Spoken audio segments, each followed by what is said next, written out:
नमस्कार दोस्तों। Hindi external dictation 80 word पर मिनट 400 शब्द होने वाले हैं। प्रतिलेखन 22 में आपका हार्दिक स्वागत है। 5 सेकंड में डिक्टेशन प्रारंभ हो जाएगा।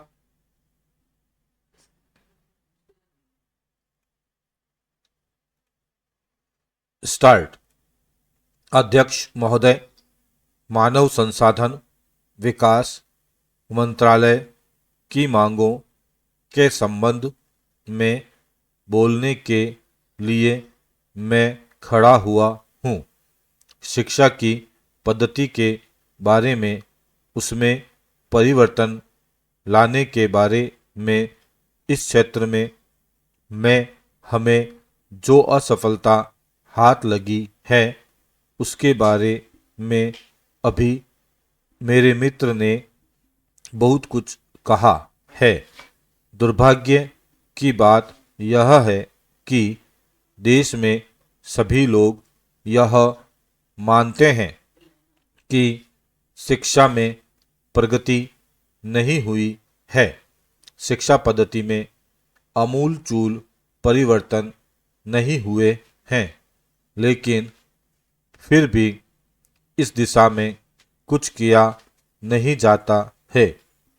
ऐसा प्रतीत होता है कि इस विषय में कुछ भी करने की स्थिति में हम नहीं रहे हैं। स्थिति ज्यों की त्यों चली आ रही है। इतना होने पर भी शिक्षा की मद पर होने वाला जो खर्च है और जो उसके लिए धनराशि आवंटित की गई है वह भी थोड़ी है, लेकिन उस पर न जाकर मैं आपका ध्यान इस ओर दिलाना चाहता हूँ कि मर्ज बढ़ता ही गया।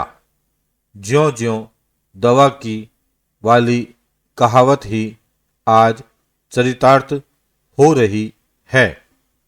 जितने ज़्यादा आयोग और समितियां बैठी और जितनी ज़्यादा शिक्षा पद्धति के बारे में छानबीन की गई, उतनी ही ज़्यादा बीमारी बढ़ती गई।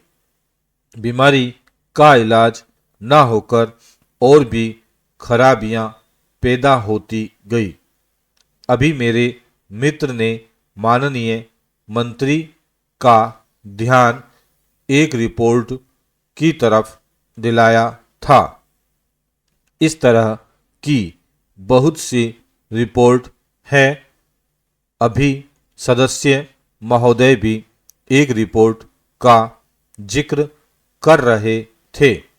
रिपोर्ट तो बहुत सी प्रस्तुत हुई है, लेकिन मंत्रालय ने उस पर कभी कार्यान्वयन करने की दिशा में कोई कदम नहीं उठाया। अभी इस हालत को उन्होंने इसी सदन में स्वयं स्वीकार किया है। अपनी विवशता को उन्होंने स्वयं यहाँ प्रकट किया है। पैराचेंज।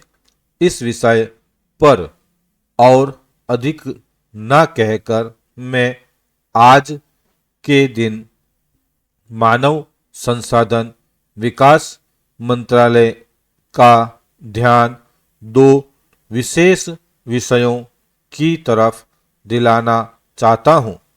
पहली बात तो मैं हिंदी के बारे में कहना चाहता हूँ। मंत्रालय का काम हिंदी का प्रसार और प्रचार करना है। हिंदी हमारे देश की राष्ट्रीय भाषा है। संविधान ने उसको राष्ट्रीय भाषा का स्थान दिया है, लेकिन हिंदी को वह स्थान अभी तक भी ठीक से प्राप्त नहीं हुआ है।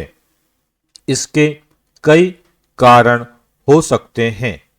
एक कारण हिंदी प्रेमियों का अधिक उत्साह हो सकता है। दूसरा, दलगत राजनीति से प्रभावित होकर राजनेताओं का भाषा के बारे में अपनाया गया दृष्टिकोण हो सकता है। स्टॉप। दोस्तों, इस प्रकार प्रतिलेखन 22 हमारा यहीं समाप्त होता है। कुछ महत्वपूर्ण बिंदुओं की तरफ चलते हैं। वीडियो को आपने ध्यानपूर्वक देख लिया होगा और अपना नोटबुक में डिक्टेशन लिख लिया होगा। अब हमारे द्वारा बनाया गया टाइपिंग टूल, जिसका डिस्क्रिप्शन में लिंक दे रखा है, www.gk-hindi.org/steno पर जाकर टाइपिंग करें और अपने डिक्टेशन की जांच करें। ध्यान रखें, आपको जो प्रतिलेखन नंबर नोट किया है वही प्रतिलेखन वहां पर जाकर सेलेक्ट करना है। कुछ और भी सलाह हो तो कमेंट बॉक्स में ज़रूर लिखें और पीडीएफ के लिए टेलीग्राम को फॉलो करें, वहां पर आपको पीडीएफ मिल जाएगी। मेहनत का एक लाइक बनता है, तो प्लीज़ वीडियो को लाइक ज़रूर करें और अपने दोस्तों के साथ शेयर करें और ऐसे ही वीडियो प्राप्त करने के लिए चैनल को सब्सक्राइब करना ना भूलें। धन्यवाद दोस्तों।